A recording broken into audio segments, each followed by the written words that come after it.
So I thought, let's see a new app. Let's see what kind of features it has. I found an app in Bangladesh, and as soon as I turned it on, I saw a system similar to a dating app. Here, only when two people give each other love react can they talk. The funny thing is, no one knows who is giving whom the benefit. Profiles keep coming one after another. They give the benefit to the one they like, but they don't know whether you gave it to them or not. If they give it to you too, then only then will there be a match, and then you can talk. There is another option. You can decide how far you want to see the profile. 1 kilometer, 2 kilometers, only people in that range will come in front of you. At that time, I think I had set it to 1 or 2 kilometers. Dhanmandi to Mohammedpur, not a special distance, but I met someone from Shankar area. As we were talking, he even proposed to me. Dear viewers and listeners, Assalamu alaikum. I hope everyone is well. You have a rough idea about branding Bangladesh. Here we present some people in society who can stand as examples for us in some way or another.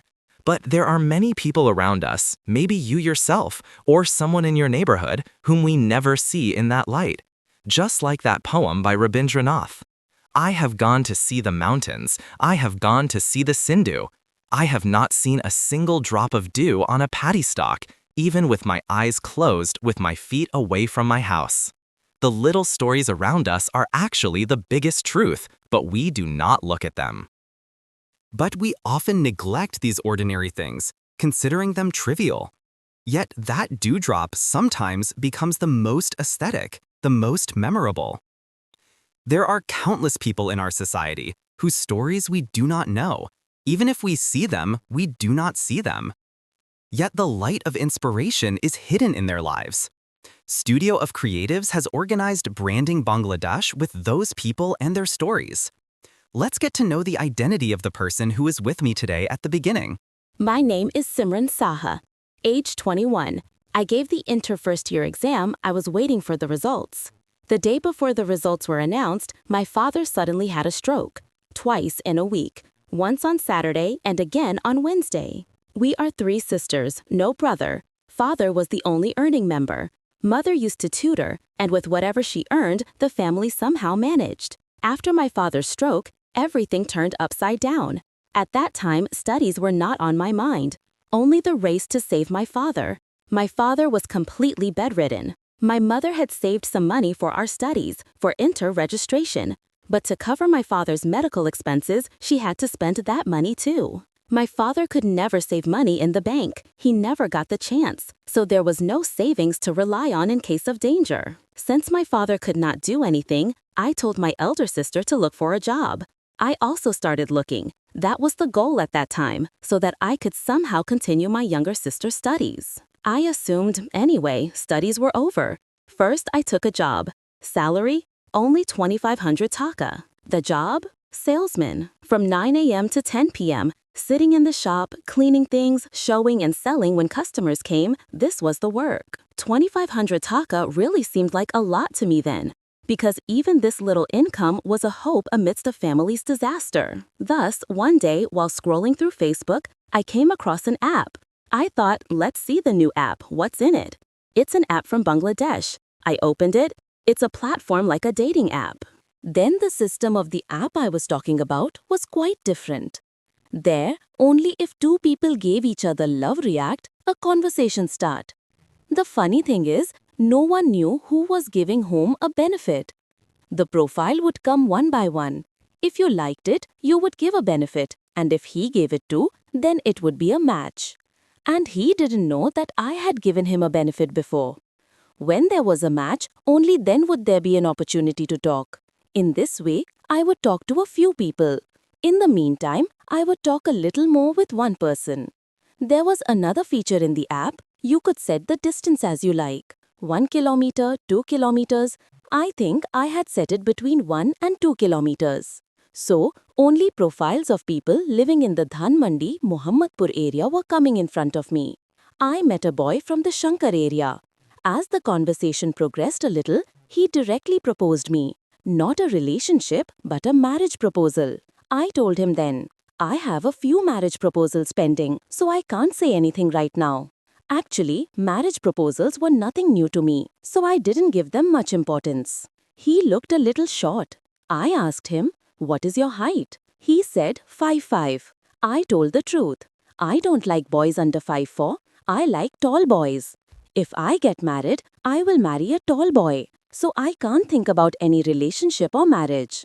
The boy didn't say anything else after that, but the conversation was going on. At one point, I turned off the app because I didn't like talking to so many people. We are not revealing the name of the app on the show, not to encourage anyone. A few days later, I saw the boy sent me a friend request on Facebook. My Facebook name and the app name were the same, so he must have recognized me. I finally added him. He said, "I wasn't looking for you online. I couldn't find the app ID either." There was one thing about that app. If you turned off the ID, no one would find it anymore. The privacy was very good. Still, he would message me regularly. I would rarely reply.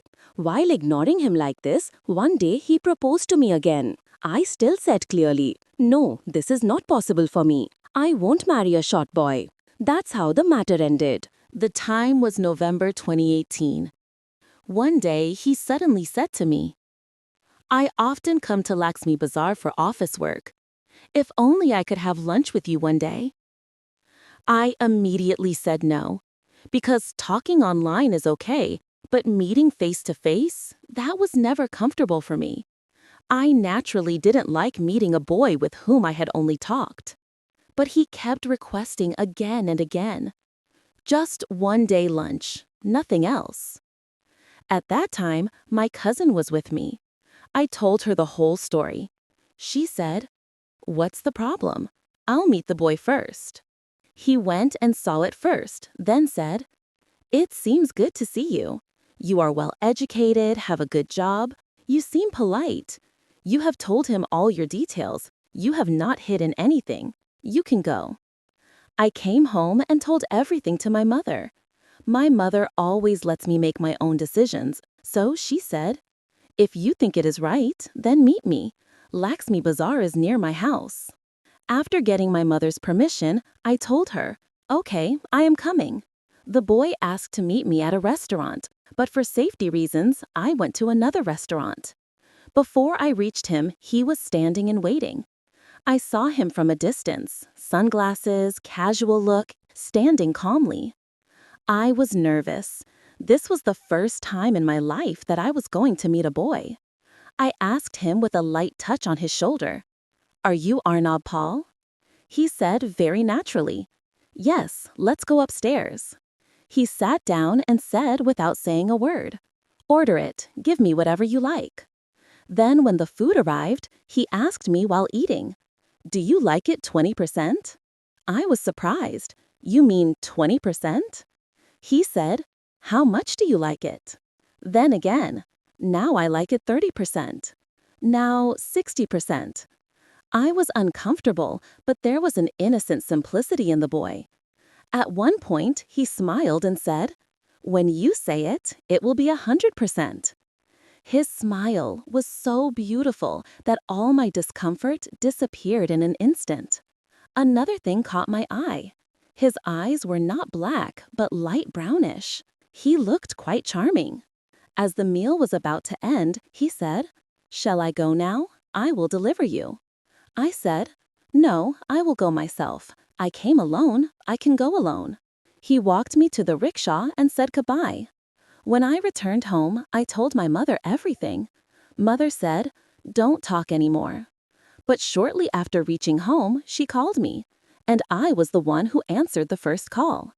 That day, we talked for quite some time. She asked to meet again the next day.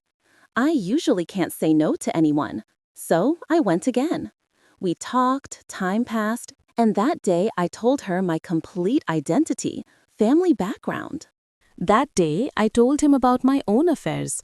What does my father do? What do I do? How does the family run? Everything. My job was also closed for a few days then. I was at home for about a month or two. He also shared a lot about him. Then he said, "I will meet the next day." The meeting was not limited to one day. We met for 3 consecutive days. I had a favorite place, Swami Bagh Temple. So one day I took him there. As soon as we finished eating at the restaurant next to the temple, he said, "Can I sit next to you for a while?" I smiled and said, "Yes, of course, but leave a little gap." He took out his mobile. I thought he would show me a picture, but no. He opened a simple calculator and started showing monthly income, expenses, DPS, bank balance, everything. I was surprised. I said, "Why are you showing me these calculations?" He said, "If you know, you will understand what I can and cannot do in the future." Then he also talked about the Bikash account, even the PIN. I couldn't help but laugh. I said, "What will I do with the PIN?" He said, "If you ever need it, you can recharge." Anyway, from there we went to the temple. There is a part of the temple where you have to circumambulate 108 times. I really liked the place. I called him, "Let's go." He didn't want to go at first, but I pulled him by the hand. Finally, sitting in the temple, with Thakur as a witness, he said, "Give me your hand. Will you marry me?" I was completely shocked. My hands became cold, sweat was pouring out of my body. I didn't know what to answer. He said, "Think about it. I'm waiting. I told you everything. Will you marry me?" I said, "I'll tell you first when I get home. Then?" He stopped me. "No, I'll tell you now, here." Finally, I said, "Okay, I'll do it." Because to be honest, his open behavior, sharing everything about himself, I liked it. And my family supports me a lot, so I thought everything would be fine. It was 2018. I was only 19 years old. I had little experience, and maybe that's why I trusted him so quickly. When we are teenagers, many decisions are less logical and more influenced by emotions. This story is just like that. I went home and told my mother about the proposal at the temple. Mom just said, "What do you think?" I said, "Everything is not clear yet. Without talking about the family, nothing is really understood."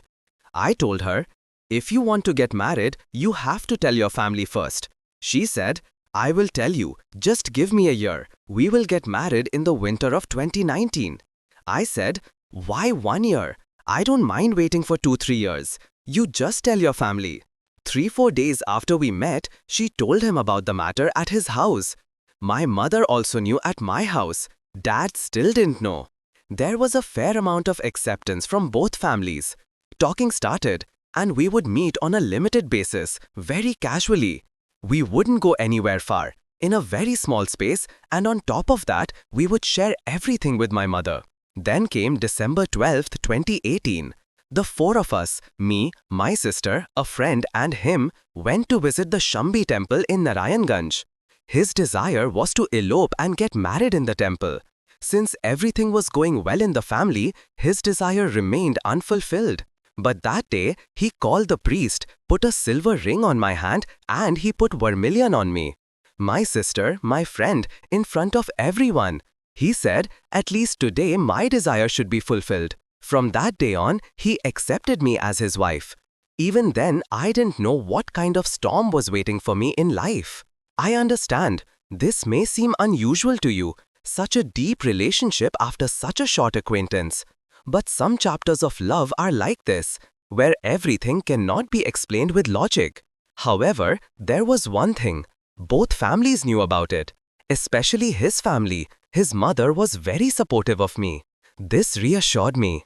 Then on January 18th, 2019, their family, about 15 to 16 people, came to see me. Our house was small, so we met at my uncle's house. That day, we talked how it felt, whether there were any demands or not.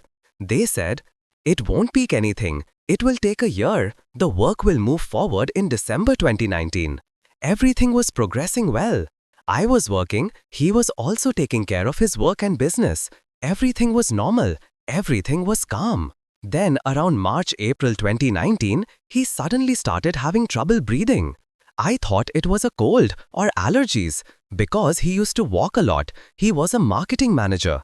I thought it could be due to fatigue because he had a lot of running around. So I thought it could be due to fatigue. But gradually, his breathing started getting worse. Around September-October, he saw a doctor. The doctor's report revealed he had tuberculosis. I broke down when I heard that. Tears came to my eyes. Because as a child, I used to hear, those who have tuberculosis have no protection.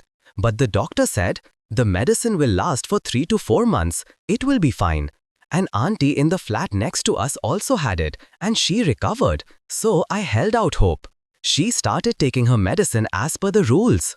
The cough gradually subsided. The doctor was saying, "Your TB is in the deep stage now, so if something had happened, you would have come up with blood. If you don't cough, it means you are in fairly good shape." I told him, "Look, you seem to be fine. See another doctor." After seeing another senior doctor, he said, "No, you don't have TB or anything. You are having trouble breathing. Just take an inhaler and you will be fine." He was told to take the spray morning, noon, and night. He was still fairly healthy, at least that's what it seemed like from the outside. But by November, his health started to deteriorate. He had difficulty breathing even after walking a little. He would gasp for air when he climbed the stairs. I got scared and said, "Why is this going on? See another good doctor." He saw many doctors, did countless tests.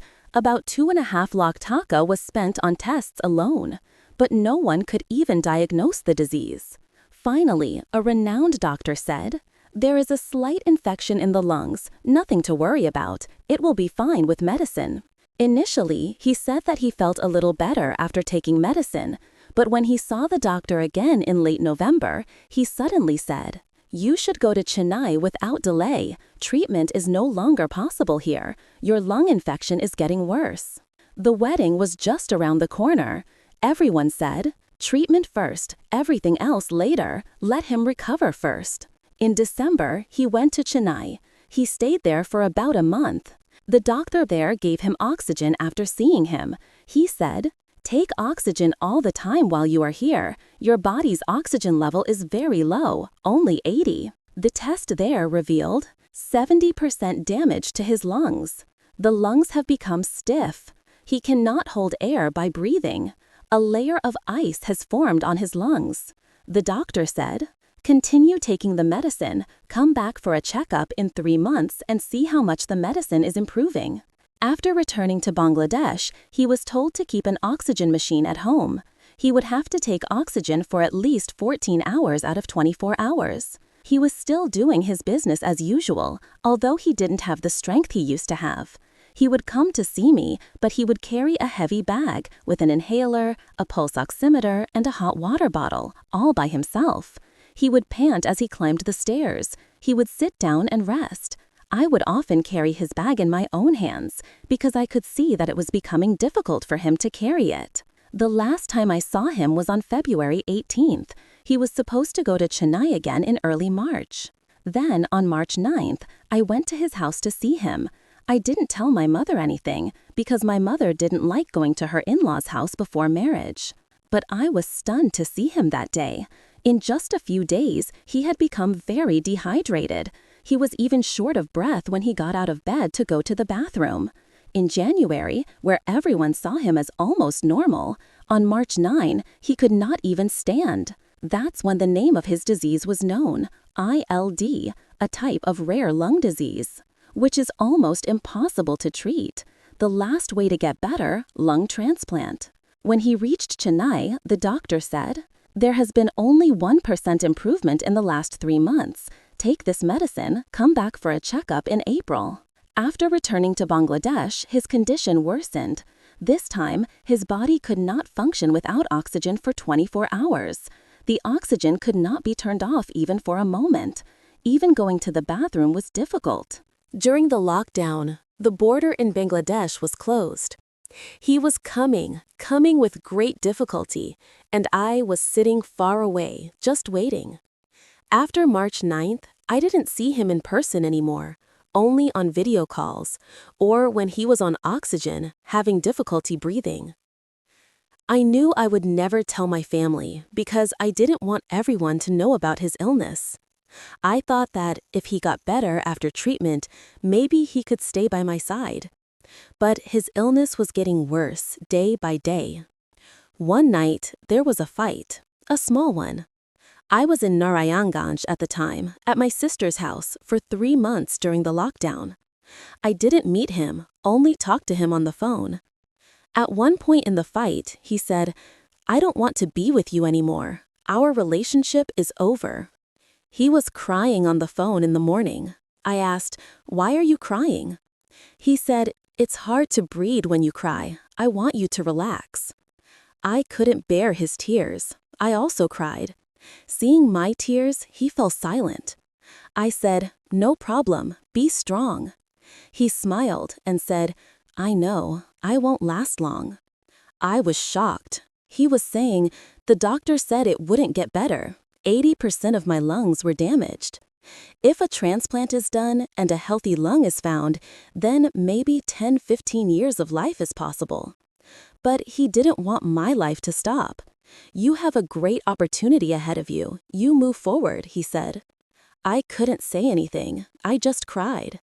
Dad woke up then. I said, "Shut up, Dad is coming. If he sees me crying, there will be trouble." His dad was going to the washroom, and we were explaining to each other on video call, "Calm down, stay safe."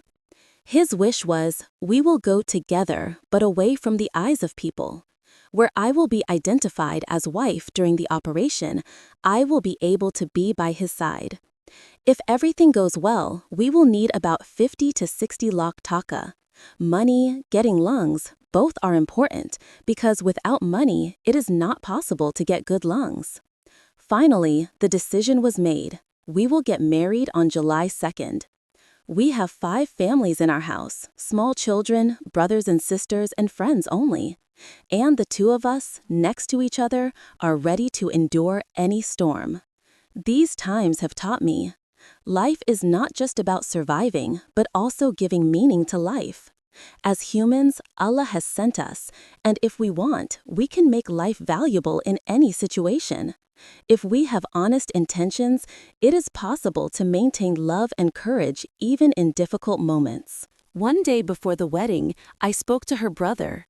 He said, "I will have a family one day." He wanted to accept me. If I could be a wife, he would be happy. I knew that I could not be a complete wife. Just being able to recite the Siddur was enough for me. I spoke to her parents on the phone. He said, "If I live one day, let the wife come." The registry marriage was also completed that day. Her parents and aunt went to the upper flat to bless her. I was waiting in the lower flat. When I went up, my aunt and mother were crying when I saw her.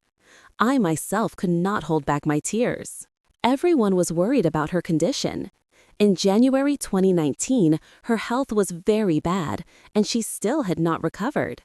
Even on the wedding day, she was breathing oxygen. Her body was shaking. I just sat next to her, looking at her, thinking how much she had changed in a year. The wedding rituals were completed. We had to perform the 7-part ritual as per Hindu customs. I was scared to see her condition. She was trying her best to do everything right. Aunt was sitting in the upper flat crying.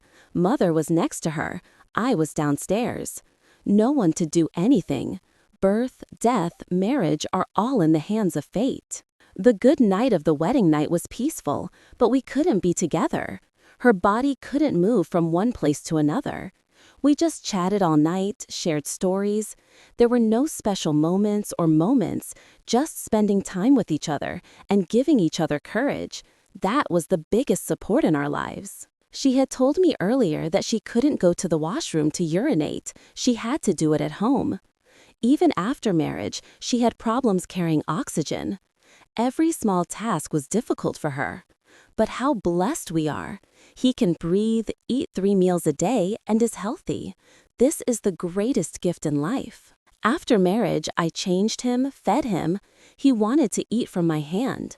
We talked all night, shared our feelings. Although it was not a special moment, that night was very important to us.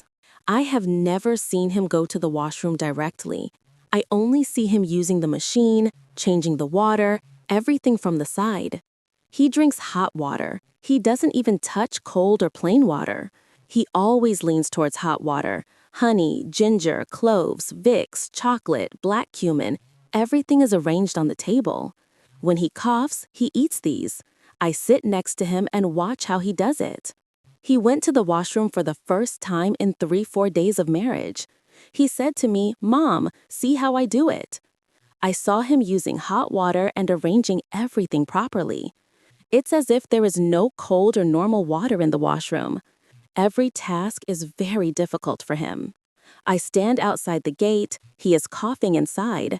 His mother is next to him, his father is sitting on the sofa. Everyone is in the room. I can't bear it, so suddenly I go inside. I help his hands, face, everything. I feed him honey, ginger, wipe his sweat, give him air. On one hand, I am feeding him tea. On the other hand, I am working with the oxygen machine.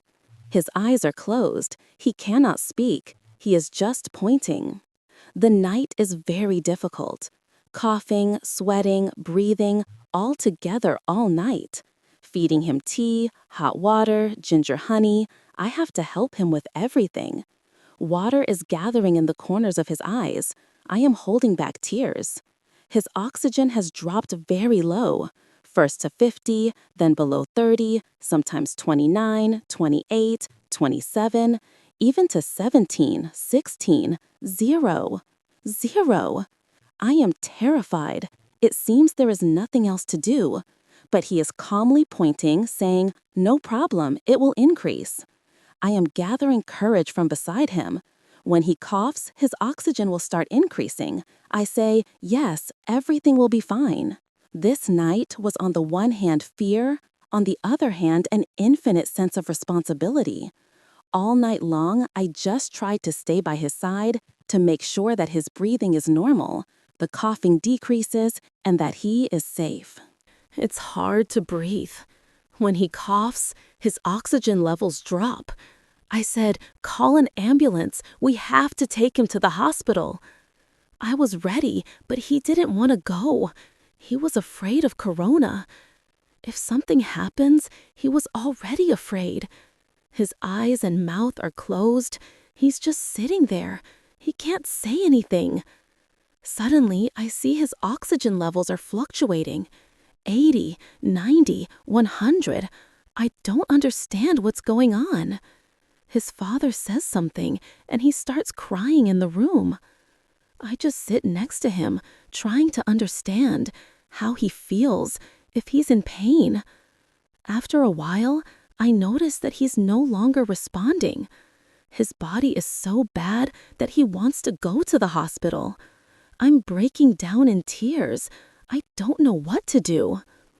His mother said, "Take him to the hospital." I said, "Quickly, bring the sketch upstairs." But the system is complicated. No one can take him out easily.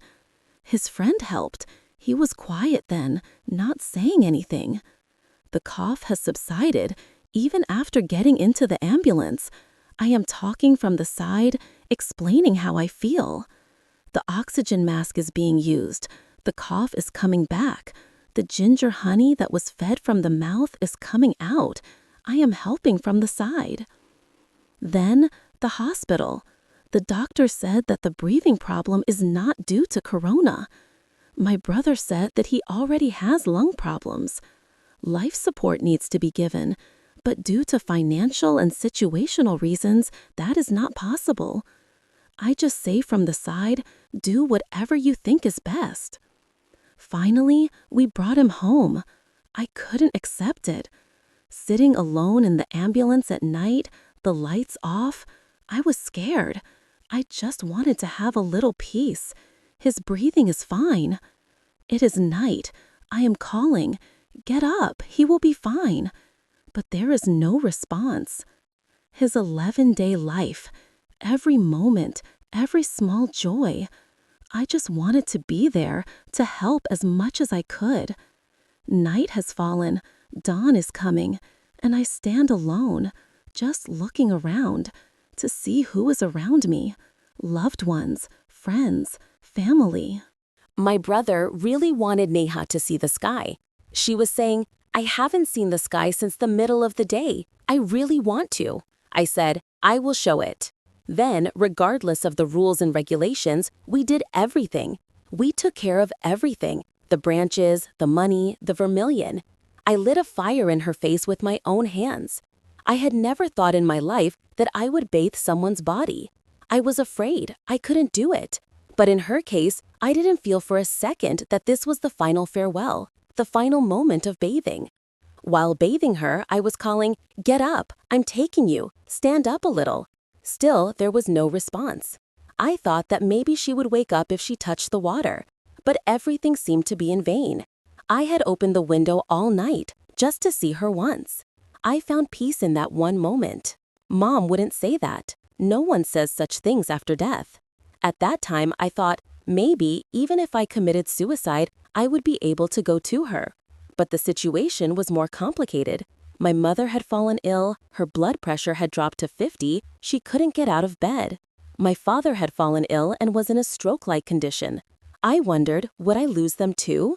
During these 11 days, I thought I would have at least 6 months with Neha, but it didn't even last a month. Even then, it felt good that all her last wishes had been fulfilled in my hands. Her last breath, her last moments, all with me. Eating after marriage, her desire to see me as her wife, everything seemed to have been fulfilled in my hands. I learned something new from her death. Many wise people say that we live to be happy. But I learned in my childhood that you don't give happiness for yourself. You have to do it for others, for family, for society, for loved ones.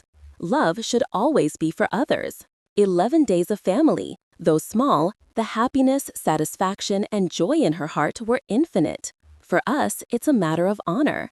In today's time, love is despised. It breaks quickly. But this story, this 11-day love story, provides food for new thought. We thank Neha, Simran, for sharing this story. And thank you too for coming, sharing her memories, her happy moments. We can all learn a lot from this story.